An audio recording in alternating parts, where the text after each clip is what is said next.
तो दोस्तों good morning. जी हाँ, standing wave moving nodes model के इस अपेंडिक्स 3 में जी हाँ 22 एपिसोड्स थे और उसके अपेंडिक्स 3 में हम एक्चुअली में किसी तरह अपने मॉडल के जरिए ग्रेविटान तक पहुंचना चाहते हैं। जी हाँ दोस्तों, तो जैसे मैंने कहा कि मान लीजिए कोई एक रीजन है, कोई स्पेस है और किसी पॉइंट पर आप एक इलेक्ट्रोस्टैटिक फील्ड को कैलकुलेट करना चाहते हैं, तो उस पॉइंट पे जाइए, एक पॉइंट टेस्ट चार्ज Q0 रखिए,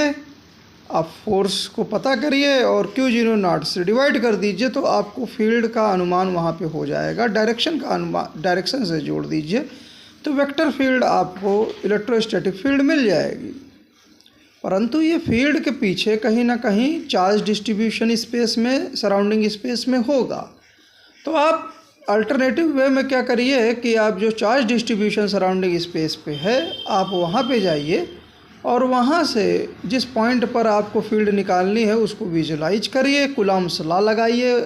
उस चार्ज डिस्ट्रीब्यूशंस के पॉइंटों से और उनका वेक्टर सम आप कर दीजिए एक तरह से, तो आपको फील्ड मिल जाएगी। कहने का मतलब फील्ड के पीछे सराउंडिंग स्पेस में चार्ज डिस्ट्रीब्यूशन होना चाहिए। या आप इसको इस तरह से समझ सकते हैं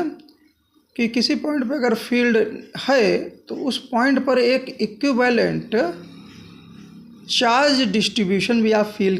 कर सकते हैं, जो इमेजिनरी हो सकता है, क्योंकि real charge distribution surrounding space में हो सकता है जो कहीं ना कहीं जिस पॉइंट पे आप फील्ड निकाल रहे हैं उसके लिए जिम्मेवार है। परंतु मान लीजिए एक लाइट का पैकेट है, जी हाँ प्लेन वेव फोटॉन है, वो वेव पैकेट है, वो स्पेस में एक सिंगल फोटॉन मूव कर रहा है, आगे पीछे वैक्यूम है, कुछ नहीं है, दूर दूर तक कुछ नहीं है, फिर भी वो फोटॉन, वो पैकेट जो है वो मूव कर रहा है। तो अब जहाँ से फोटॉन मूव कर रहा है उस रीजन में आप मान लीजिए खड़े हो जाइए एक टेस्ट चार्ज लेकर, तो फोटॉन जो प्लेन वेव फोटॉन आपकी तरफ बढ़ेगा तो वास्तव में आप उसके जैसे जैसे वो अप्रोच करेगा उसके रीजन में आप आएंगे तो आप बदलती हुई इलेक्ट्रिक फील्ड का अनुभव करेंगे ना। तो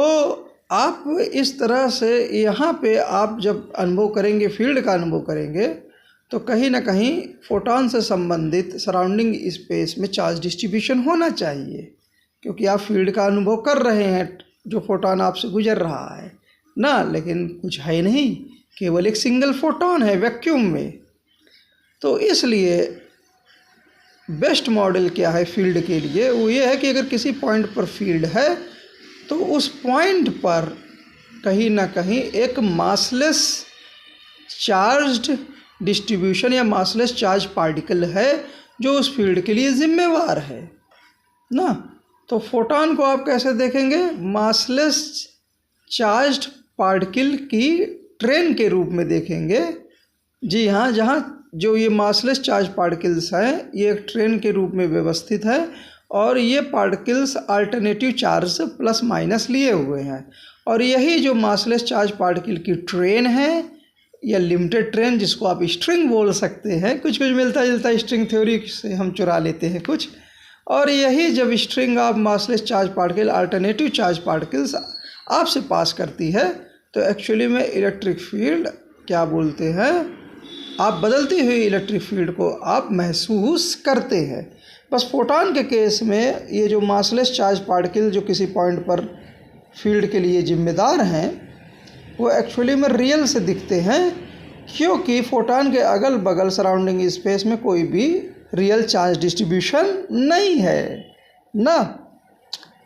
अब मान लीजिए प्लस क्यू चार्ज एक पॉइंट चार्ज है, स्पेस में है, तो उस प्लस क्यू पॉइंट चार्ज के कारण स्पेस में जितनी दूर आप सोच सकते हैं आर के अनुसार वहाँ पर आप फील्ड का अनुभव कर सकते हैं। टेस्ट चार्ज को आप Q0 रखेंगे, इस पॉजिटिव पॉइंट चार्ज Q की फील्ड में किसी पॉइंट पर डिस्टेंस R पर टेस्ट चार्ज आप रखेंगे फील्ड को मेजर करने के लिए। तो पहले फोर्स मेजर करेंगे Q0 पर, Q के कारण, Q के जो फील्ड है उसके कारण वो Q0 × E हो जाएगी और फिर Q0 से आप डिवाइड कर देंगे। परंतु यहाँ फील्ड जो है पॉइंट चार्ज क्यू के कारण सराउंडिंग स्पेस में वो फिक्स है। क्या है? फिक्स है, और हर एक पॉइंट पर फील्ड है। तो इसलिए आप अब फील्ड पे ध्यान करिए उस पूरे स्पेस में जहाँ फील्ड है, और उसके पीछे जो आपने एक positive charge distribution point charge का माना हुआ था उसको भी भूल जाइए। वो कई पॉइंट चार्ज उसके कारण भी हो सकता है, पॉजिटिव और नेगेटिव चार्जेस के डिस्ट्रीब्यूशन के कारण भी हो सकता है। तो आप फील्ड कैलकुलेट करने के लिए रीजन पे केवल फील्ड को कैलकुलेट करिए, और उस पॉइंट पर जिस पॉइंट पे आप फील्ड कैलकुलेट करना चाहते हैं वहाँ पर एक जैसी भी फील्ड हो वैसा आप क्या बोलते हैं मासलेस चार्ज्ड पार्टिकल आप अज्यूम कर लीजिए, जो कहीं ना कहीं वहाँ पे जस्ट वहाँ पे है, और जस्ट उस पार्टिकल के आप एकदम विसिनिटी पे आप उस मासलेस चार्ज पार्टिकल के एकदम बगल में आप एक तरह से एकदम उसी पॉइंट पर, या आप स्फीयर मानते हैं मासलेस चार्ज पार्टिकल के उसके सरफेस पर, या आप अगर स्फीयर नहीं मानते तो कुछ ऐसा घुमा फिरा लीजिए उस मासलेस चार्ज पार्टिकल को कि उसके सेंटर पर आप एक तरह की फील्ड फील कर सके। तो इस तरह से कोई भी अगर प्लस चार्ज है पॉइंट चार्ज तो उसके सराउंडिंग स्पेस में फील्ड है, और वो फील्ड के साथ साथ हर एक पॉइंट पर मासलेस पॉजिटिव चार्ज पार्टिकल से ये पूरी फील्ड भरी हुई है। अब ये जो मासलेस मासलेस जो, अच्छा फिर से आप फोटॉन पाइए। तो फोटॉन किससे बना हुआ है? जो लाइट की स्पीड से मूव कर रहा है, एक्चुअली में वो मासलेस चार्ज पार्टिकल्स की ट्रेन या स्ट्रिंग है। और ये जो चार्ज पार्टिकल्स हैं जो मासलेस हैं, ये अल्टरनेटिव वे में पॉजिटिव और नेगेटिव हैं, और पॉजिटिव और नेगेटिव जो मासलेस चार्ज पार्टिकल हैं इनके बीच में अट्रैक्शन है। और ये जस्ट पॉजिटिव नेगेटिव जो मासलेस चार्ज पार्टिकल्स हैं, अगर सबसे फोटॉन का सबसे जो हेड है वो अगर नेगेटिव एंड है, मासलेस चार्ज पार्टिकल का नेगेटिव है वो, तो उसके पीछे वाला जो पार्टिकल है वो पॉजिटिव मासलेस चार्ज पार्टिकल है और जो उसकी तरफ अट्रैक्ट है। लेकिन चूंकि पहला पार्टिकल वो लाइट की स्पीड से मूव कर रहा है, मतलब नेगेटिव वाला, तो उसके पीछे जस्ट टचिंग जो पॉजिटिव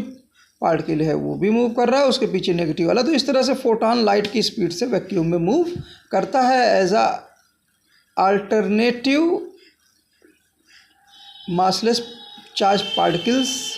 की ट्रेन के रूप में, जहाँ चार्जेस दो तरह के हैं, अल्टरनेट वे में हैं। अब इस फोटॉन को आप अगर लोकलाइज करना चाहते हैं कि यार ये तुम घूम रहे हो बहुत ज़्यादा ना, तो फोटॉन वास्तव में आप स्टैंडिंग वेव भी बनाता है, आप जानते हैं, जहाँ एनर्जी दो पॉइंटों के बीच में लोकलाइज हो जाती है।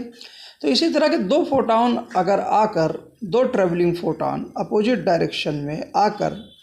दो हाफ वेव के करेस्पॉन्डिंग एक्चुअली में अगर इंटरफेरेंस करते हैं, स्टैंडिंग वेव बनाते हैं, तो आप स्टैंडिंग वेव फोटॉन की कल्पना भी कर सकते हैं, जहाँ पर कम से कम दो फोटॉन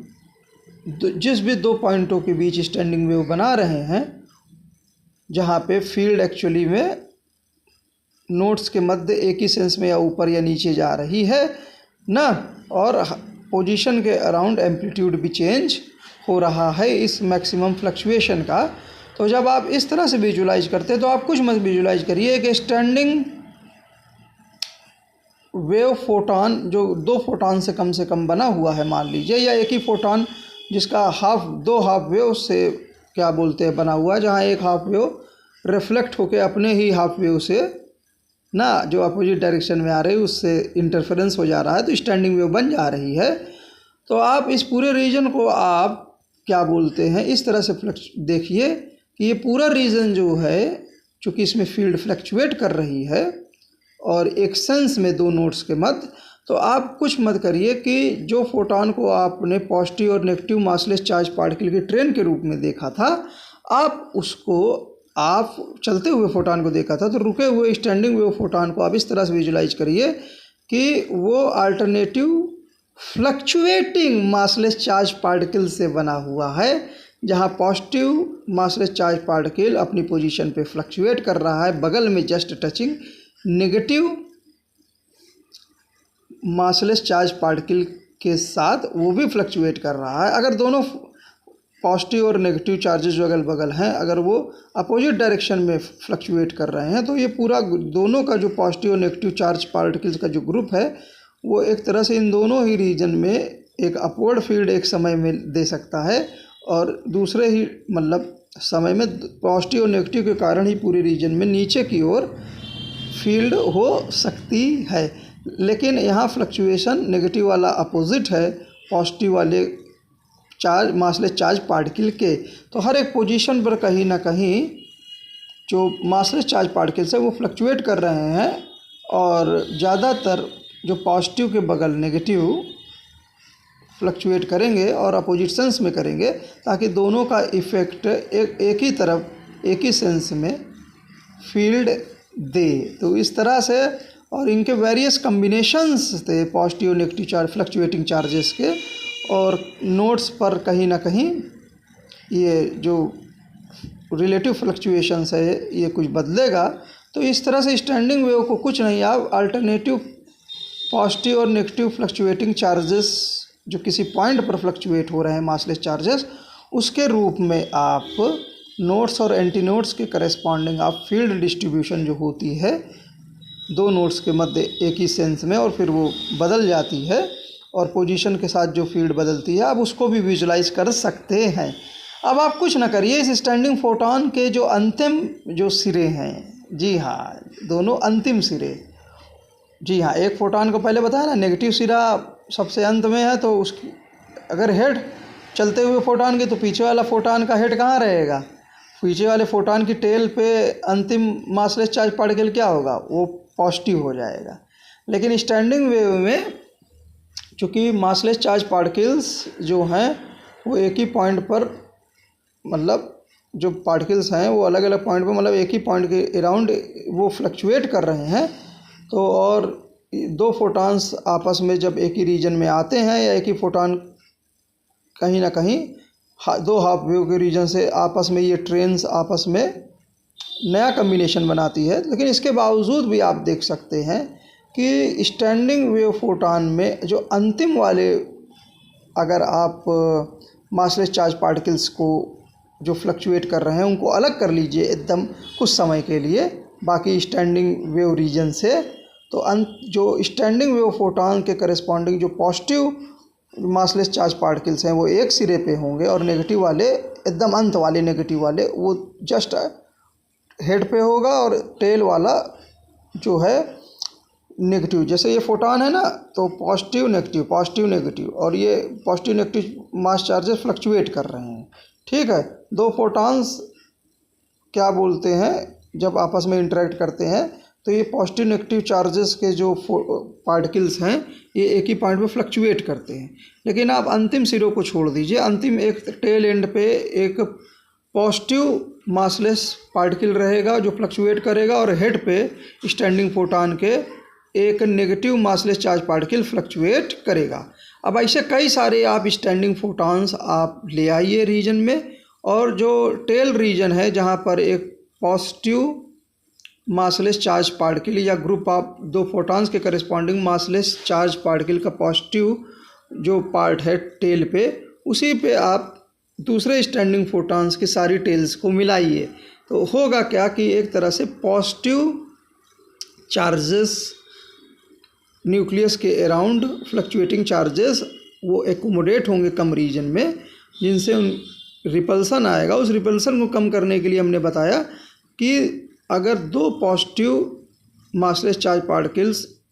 एकदम टच में हैं तो रिपेल करेंगे, लेकिन थोड़ा सा भी ओवरलैप होगा इन फ्लक्चुएटिंग चार्जेस के बीच में, तो एक नया पार्टिकल के जन्म लेगा। वो कोई और नहीं होगा, वो न्यूट्रल मासलेस चार्ज पार्टिकल होगा, और वो कहीं ना कहीं जो भी हम एनर्जी लगाएंगे उससे वो मास गेन करेगा। और चूँकि एक ही रीजन में ये तीनों तरह के न्यूट्रल वाले भी और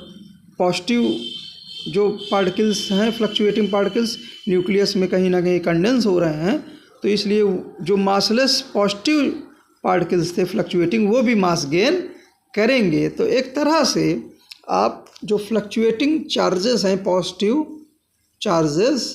जब आपस में ओवरलैप करते हैं उसके करस्पॉन्डिंग फील्ड भी होती है जैसा कि बताया। तो इस ओवरलैप से वो रिपेल ना करें, तो एक तरह से मासलेस चार्जलेस पार्टिकल का जन्म होता है, और जो एनर्जी खर्च होती है वो एक्चुअली में मास में कन्वर्ट हो जाती है। और इसी तरह से आप कुछ तरह से एटॉमिक ऑर्बिटल्स की तरह समझिए कि दो इलेक्ट्रॉनिक ऑर्बिटल्स जब ओवरलैप करते हैं, दो स्टैंडिंग वेव ओवरलैप करती हैं ना, तो न्यूक्लियस में भी पॉजिटिव मासलेस चार्ज पार्टिकल्स जो फ्लक्चुएट कर रहे हैं ना, वो ओवरलैप कर रहे हैं, और उनके ओवरलैप से कहीं ना कहीं मासलेस चार्जलेस पार्टिकल का भी जन्म हो रहा है, और उन्हीं के साथ साथ वो मास गेन करता है। तो ये जो ओवरलैप कर रहे हैं मासलेस चार्ज पार्टिकल्स, ये भी कहीं ना कहीं कुछ रीजन्स में मास गेन करने लगते हैं, और इस तरह से फंडामेंटल पार्टिकल्स का न्यूक्लियस में जन्म होता है। ये पार्टिकल्स कोई और नहीं, क्वार्क्स होते हैं। उनके मध्य जो उन दोनों क्वार्क पार्टिकल्स को बांध रहा है वो ग्लूऑन्स होते हैं, और ये सारे पार्टिकल्स आपस में कहीं ना कहीं स्टैंडिंग वेव के ज़रिए या फ्लक्चुएटिंग मासलेस चार्ज पार्टिकल्स के एक तरह से सुपर इम्पोजिशन के ज़रिए आपस में जुड़े होते हैं। इनमें मास एनर्जी कन्वर्जेंस होते हैं। ये एनर्जी कहीं और से नहीं आती, जो स्टैंडिंग फोटॉन्स न्यूक्लियस के अराउंड उनके जो टेल पे मिल रहे हैं ना, तो ये एक्चुअली में एनर्जी जो स्टैंडिंग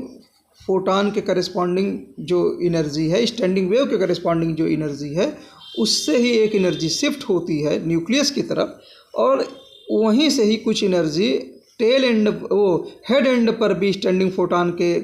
चेंज होती है। हेड एंड पे भी क्या है, एक फ्लक्चुएटिंग नेगेटिव चार्ज्ड पार्टिकल है जो मासलेस है। एक फोटॉन हमने बताया ना कि एक सिरा पॉजिटिव रहेगा, दूसरा सिरा नेगेटिव रहेगा, तो पॉजिटिव वाले न्यूक्लियस में मिल गए, लेकिन जो एनर्जी दोनों तरफ ट्रेवल होगी स्टैंडिंग फोटॉन से, उनसे केंद्रित होगी एक न्यूक्लियस के साथ। दूसरा क्या बोलते हैं, जो हेड एंड पर है negative fluctuating charge particle photon या स्टैंडिंग फोटॉन के करस्पॉन्डिंग एकदम एंड पर, वहाँ पे ट्रांसफ़र होगी, जिसका उसका रीजन जो फ्लक्चुएशन का रीजन बढ़ सकता है ना, नेगेटिव चार्ज्ड मासलेस पार्टिकल का रीजन बढ़ सकता है। तो न्यूक्लियस के अराउंड तो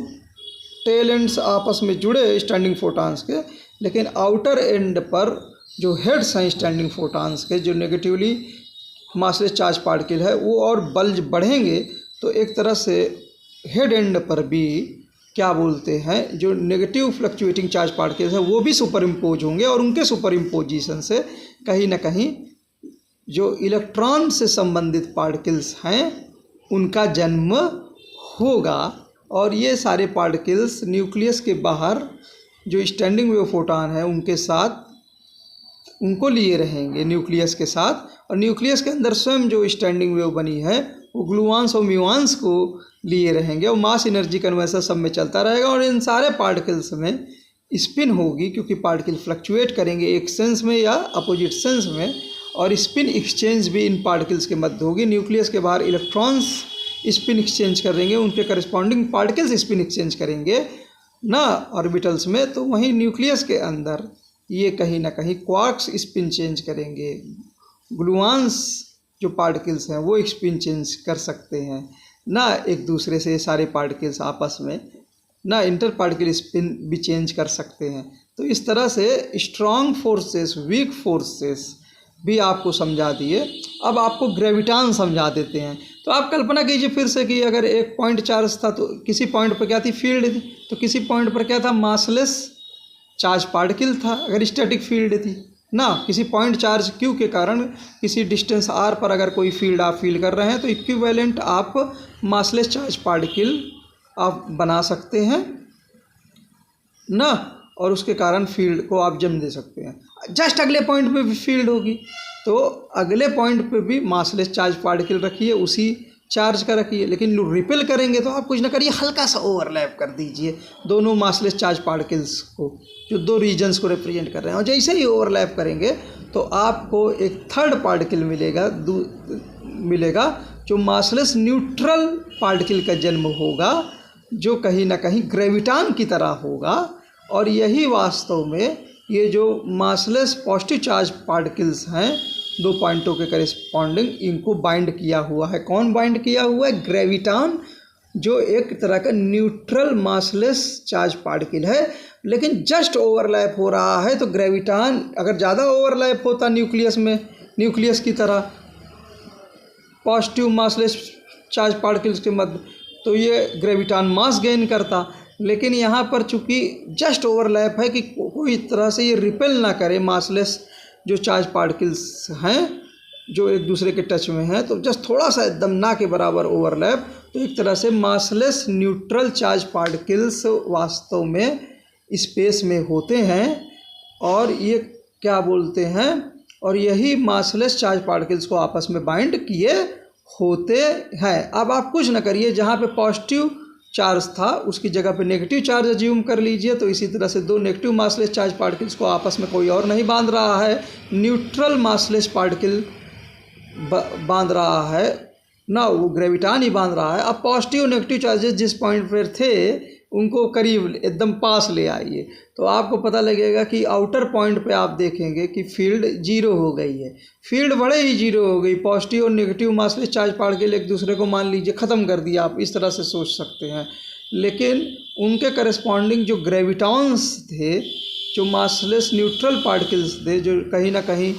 मासलेस चार्ज पार्टिकल्स जो एक नेचर के उनको बांधे हुए थे, तो अब जब positive negative charges, point charges जिनके कारण फील्ड हम किसी पॉइंट पर कैलकुलेट कर रहे हैं वो करीब आ रहे हैं, तो एक तरह से वो दो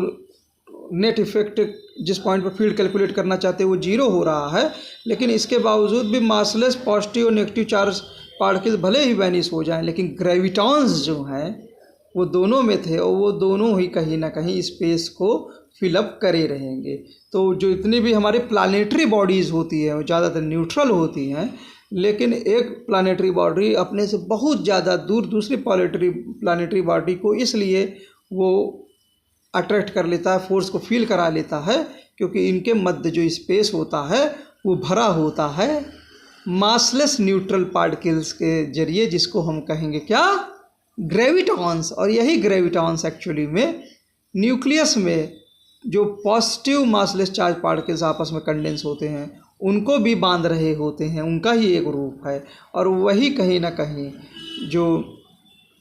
न्यूक्लियस के बाहर जो स्टैंडिंग वेव फोटॉन्स के जो सिरे हैं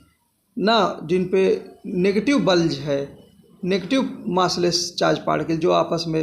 वो बल्ज के साथ ओवरलैप कर रहे हैं, उनको बांध रहे हैं, यही कोई और नहीं, यही ग्रेविटॉन्स टाइप पार्टिकल्स हैं। और इसी की तरह से चूँकि स्टैंडिंग वेव से ही पूरा सिस्टम बना हुआ है, तो न्यूक्लियस और